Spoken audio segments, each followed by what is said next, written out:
Hello and welcome back to Football Manager 2018 with Blackburn Rovers in the Premier League and the Champions League.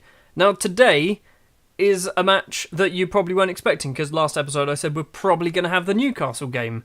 I've decided, looking at the league table, my Southampton are sat top of the table. We are sat 4th place in the table. We've just beaten Barcelona 3-0 and I thought, why not? Let's have 4th versus 1st. Let's have my current team in Football Manager against my real team in real life and see how it goes. So far in the league then, Southampton have yet to lose a game, winning 3, drawing 1, which is the same as what Chelsea have done. Same as what Liverpool have done, but they've played an extra game, which for them, they actually managed to lose that game. So there are 3 teams sat on 10 points. We are sat on 9 points along with Newcastle and Leeds. A victory here will put us into at least 3rd. Although our goal difference is better than Chelsea. Actually, no, it will put us into at least 2nd. Because depending on what Chelsea do, they're playing on site. We'll go top of the table if we beat Southampton. That's what will happen.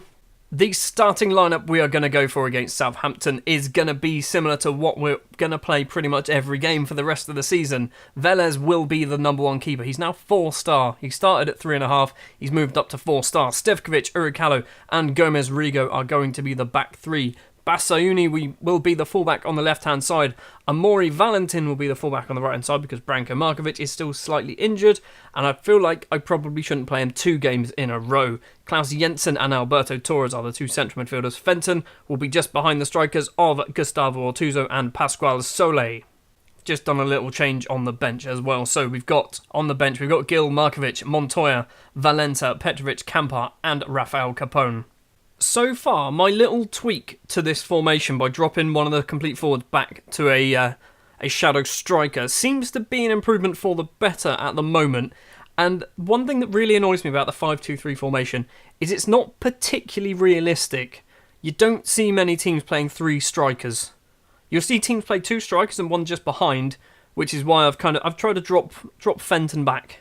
There's me shaking hands with Southampton manager Vladimir Weiss, which is, I don't know, I think he's been in charge of Southampton for a very long time in this game now. 5.5 minutes in and we've got our first highlight of the game. Urban forward to Leroy, across to Isakovic. Crosses in, Leroy's there. Velez, did he save it? He didn't save it, it's gone wide. Close from Southampton. And since that little bit of action, nothing's gone on. Bentancur gets the ball. Isakovic crosses in for Southampton again. The 2 defenders getting in each other's way, and Leroy is there, and he hit it wide again.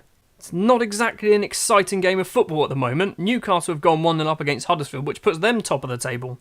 Pezzella with the throw for Southampton. Bentancur, Isakovic.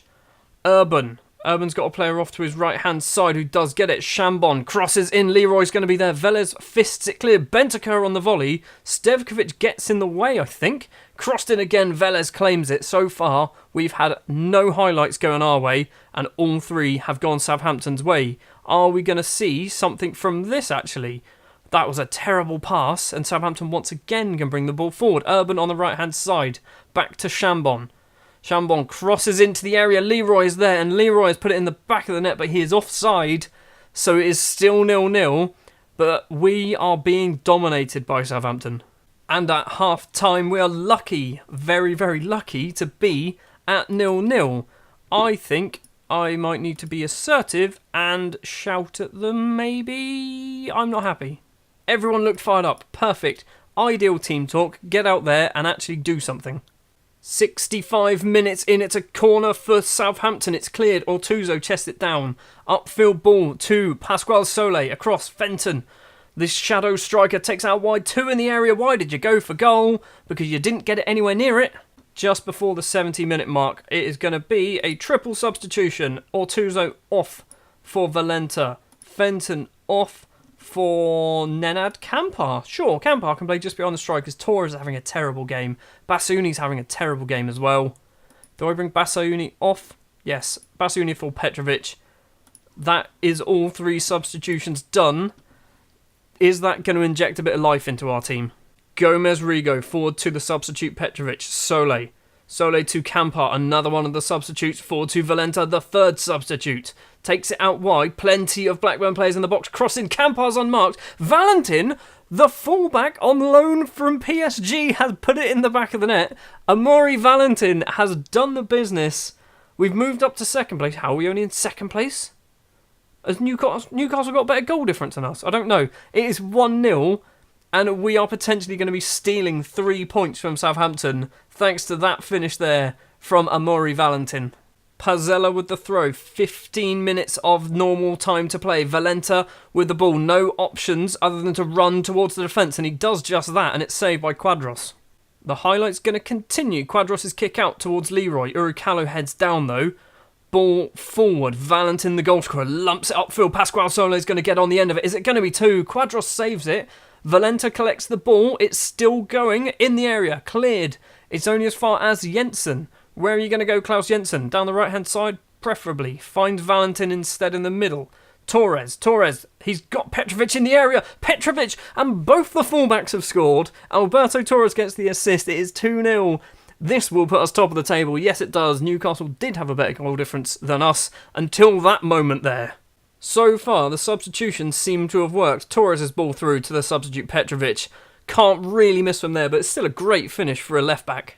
Into the final 5 minutes, and it looks like we are going to be picking up 3 more points. 3 very lucky points. That first half performance was just not good enough at all. But luckily for us, our 2 fullbacks, one of them who's on loan, one of them who's very annoyed because he's not in the Champions League squad, because I don't have a huge amount of English players. I don't know whether you've realised that. Managing to get the 2 goals for us, giving us the victory, 3 points, putting us top of the table. 5 games in, I think. Blackburn Rovers are still fighting for the title. I wasn't expecting to be fighting for the title. So in terms of the league table, Blackburn Rovers and Newcastle United sitting at the top of it at the moment, both with very, very high goal differences of +9. Chelsea will play tomorrow against Leeds, Sunderland, Man City, Stoke, Tottenham, Arsenal or Cardiff. Strangely, Tottenham and Arsenal both in the relegation zone. Man City 14th, Man United 12th. The only team really performing to what we're normally used to is Chelsea, sat in 3rd. I'm going to go forward a couple of days until everyone else has played their fixtures and we'll see where we are once that's happened. It is the Sunday evening and the remaining fixtures have taken place, and Chelsea up against Tottenham ended up drawing 0-0. Leeds managed to pick up a victory against Stoke, which has put them joint on points with both us and Newcastle at the top of the table. Chelsea sat in 4th on 11, Southampton and Liverpool on 10, West Brom on 9, and then the rest are too far away to really be a concern at the moment. Now, because I'm only going to do 1 match per episode, these episodes are going to be a little bit shorter, which kind of, in a way, gives me a bit of an opportunity to sort of show off some of the players, rather than doing a big summary episode at the end of the season where you can go, oh yeah, he's actually really good now, I didn't realise that. I can kind of do it systematically through the year. So, I mean, one player I really want to show you, Ivan Urukalo, who is a wonder kid. He's still 20 years old. He's played 52 games for us. He played 40 for Red Star.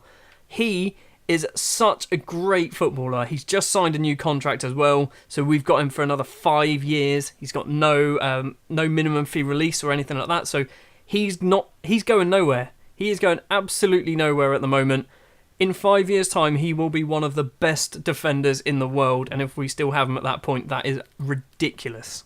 The other player that I want to show you is Ahmed Bassayouni. He's been with us now for 3 years? 2 years? 3 years? Something like that. 49 games for us, 73 games previously for Wadi Degla. He is really, really good, but for some reason he's inconsistent, and I don't know whether we can you can't really work that out of him. He's just an inconsistent performer.